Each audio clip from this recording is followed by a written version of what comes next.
All right. Hi, everyone. I hope you all can hear me. So thank you so much for attending this webinar. If you have a question during the webinar, please post it in the chat or in the questions and avoid other conversations so that we don't miss any questions. And we are going to go ahead and answer all your questions after we finish with the presentation, okay? So the Marketplace is a really innovative system. It's based on your feedback, and it puts you in control of almost all aspects of your paid support. And because you're in control of everything, it's really important that you know how to create services correctly and that you optimize them to generate as much revenue as possible.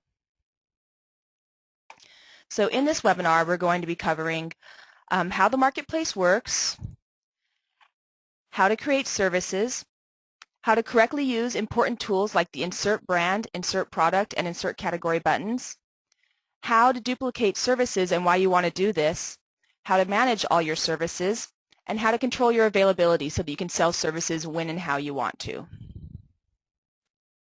Oops, sorry about that. And so in the marketplace, you create services offering to solve specific problems, and you create ads, which are condensed versions of your service pages. Customers search for their problems on FixYa and on Google. Oops, sorry about that. I haven't done this for this week yet. So people search on FixYa and Google, and they see the ads that are relevant to their search term. And ads are displayed based on how well they match the customer search term, as well as the expert's ratings and marketplace score and the listing fee that they've set. Customers then see the ads, they click on whichever one appeals most to them, and then they purchase the service directly from the expert. So this is an example of a service page right here that they would get to by clicking on the ad. So it's important that you create both general services and specific services to maximize your earnings. And general services are things like fix any PC problem, and they cover any problems in the category that you set while creating a service, which we'll show you later. And general services, they act like catch-alls, and they ensure that you have services that are eligible to appear in search results whenever a customer is searching for help in a category where you provide support.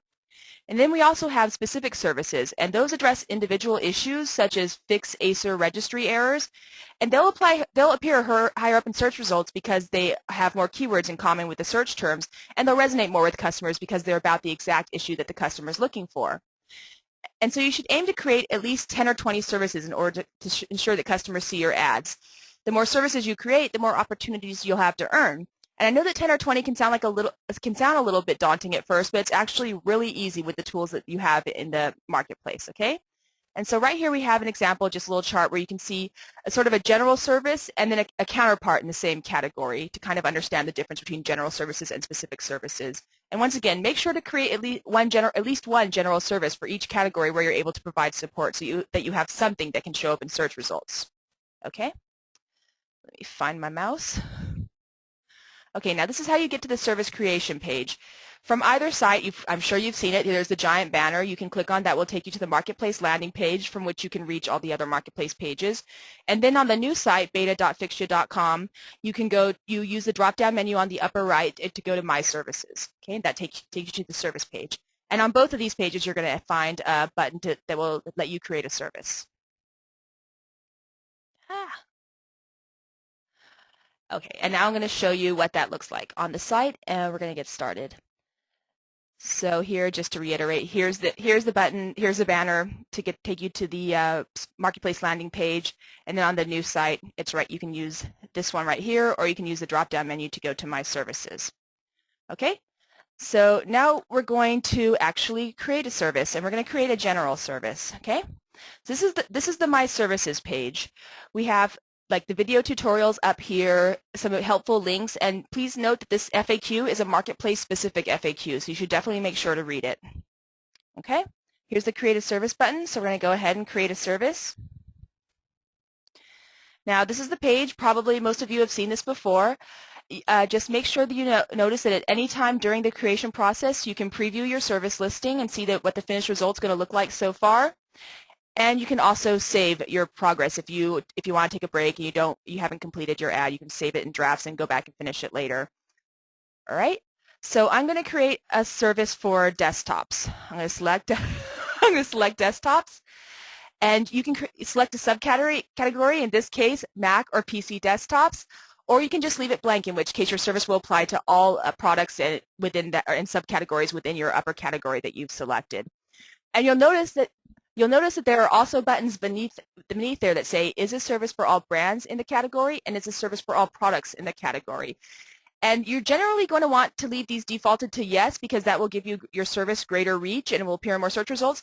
However, say for example you are an Acer technician and you only work with Acer. So in that case, I would select no, and I would use this menu to select Acer. Okay. And if you are only an expert in, say, Acer and AdaptTech, you can use the command button on Macs or the control button on PCs to select multiple brands.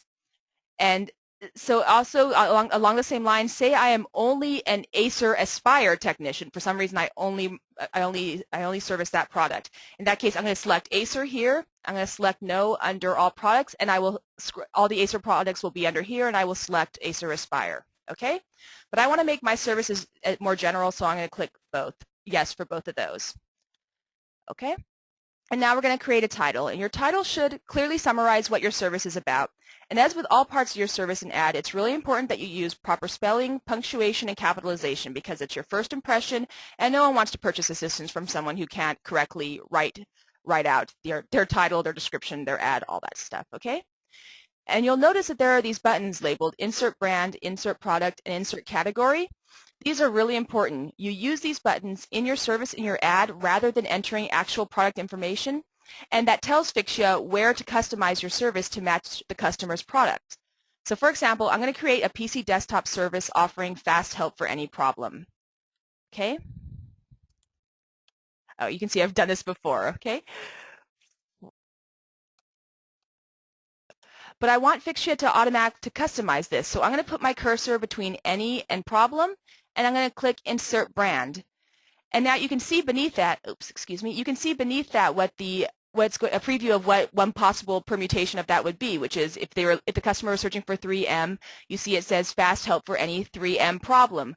So make sure that you actually insert these buttons in context where they'll make sense, where they'll make a complete sentence that makes sense.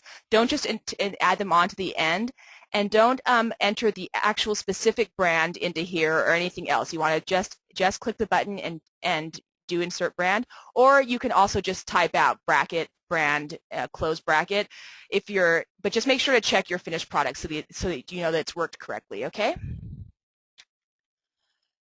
So this is let me elaborate on that bit and show you what that's going to end up looking like. Go back to our slideshow. So see, I've written fast help for any brand problem, and so now if say the customer searches on FixYa or for my Dell is broken, this is what your service page is going to look like: fast help for any Dell problem. If they search for HP blue screen, it's going to say fast help for any HP problem. If they search for Lenovo virus, fast help for any Lenovo problem. So you see how powerful this is. It instantly creates dozens or hundreds of variations of your service. It lets you customize your service to whatever the customer is looking at and create much more relevant ads that are going to be much more appealing to customers. It's a really great tool. And so the same thing goes for the category and the product buttons. It will insert the product. So I can say like fast help for any, and insert the product button, and it would say fast help for any Aspire or whatever if we're back on Acer. Okay. So I'm sorry, I lost my place a little bit here. Okay. So now we're going to go back to the site, and we're going to go down to our image. This is where you can upload any relevant image to enhance your service. And if you don't upload your own image, FixYa is going to insert the generic grayscale category images that you've seen around the site.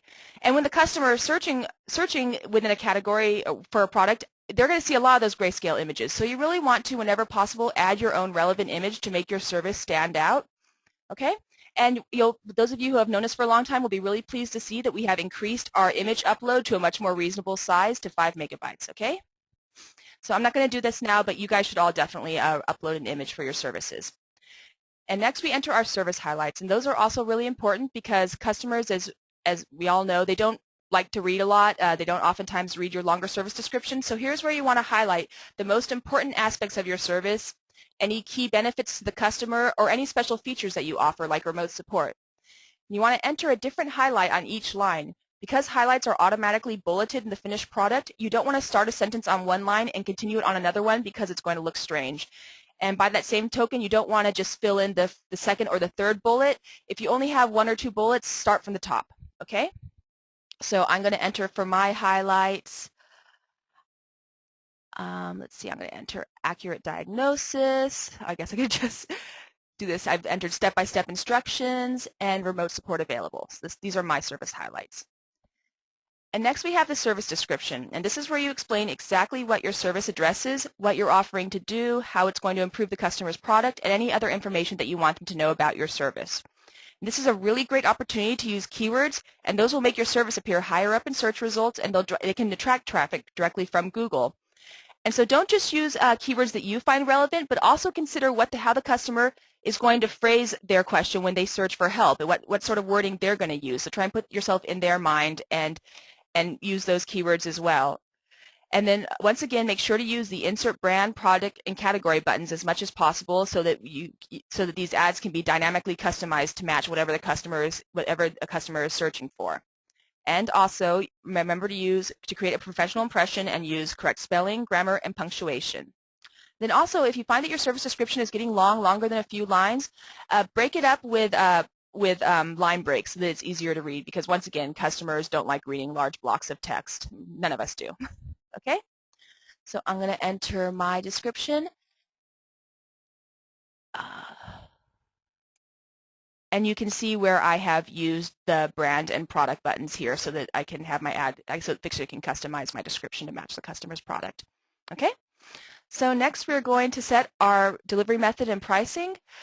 So you want to click the box next to each delivery method that you wish to offer for this service. And if you're offering email assistant, you'll notice that you have to enter a response time. And make sure you enter a response time that you're confident you'll be able to meet so that you don't end up so the customers know what to expect and you don't end up letting them down. Okay, right now the the maximum window you can set is 120 minutes or 2 hours, and we're going to be extending that to about 4 hours, I believe, just to give you a little bit the option of having a little bit more time. Okay, and then also if you're providing local service, notice that you have to enter your location and how far you're willing to travel. That's so that we can display your ad to appropriate customers, because there's really no point if you live in Poughkeepsie, there's no point in displaying your ad to someone in San Francisco. Okay. So I'm going to say 100 miles. And right now the local assistance is U.S. only, because that's where most of FixYa's paid customers come from. And if you're not based in the U.S., please don't offer local assistance at this time so that you don't accidentally sell a service that you can't provide. If we were asked in other seminars about expanding it to other countries, it's purely based on demand. So we're totally open to expanding it to other countries if we see a market for it there. But right now our market is really largely U.S. based. Okay. All right. So we're also, oh, sorry, I'm getting ahead of myself. So we also want to set our prices for each delivery method. And we want to make sure that the prices we set are going to be something that's appealing to the customer, but also provide you with adequate compensation, okay? So I'm going to set, say, $15 for my email assistance, and chat's a little bit harder as his phone, so I'm going to set 25, and then local, I'm going to someone, so I'm going to want to set that at 100. And you can set any price up to $500, but I mean, be reasonable. Don't set $500 for email, unless you have some incredible service to offer, or you're a Nigerian prince or something. But because it's just not, people aren't going to purchase that. I've seen some pretty irrational prices, and you want to make sure you have something that's going to be appealing. Okay. And then you set the listing fee, and the listing fee is the cut that you pay to FixYa when you make a sale, and you only pay it when you make a sale, and it's deducted from the price of your service. So if I sell this this $15 email service, and I've set FixYa's listing fee at $5, which I can never quite get it to land at. If I've set it at $5, then when you sell this service, you will receive $10 for that, okay? So if you do happen to mention your price to the customer, make sure you're mentioning this price, the price that they see. Don't mention your cut or anything like that. It'll just confuse them, okay? And the listing fee, it's like any other form of advertisement. The higher you set it, the more exposure you're going to receive. I mean, those of you who own businesses, who advertise, who use AdWords, anything like that, you're familiar with this. It's pretty obvious. But so if you set us a higher cut, we will. If you give us a higher cut, and if it's between you and another expert with the exact same criteria, credentials, and it comes to which one's service to display, we're going to display the one with a higher listing fee higher up, okay?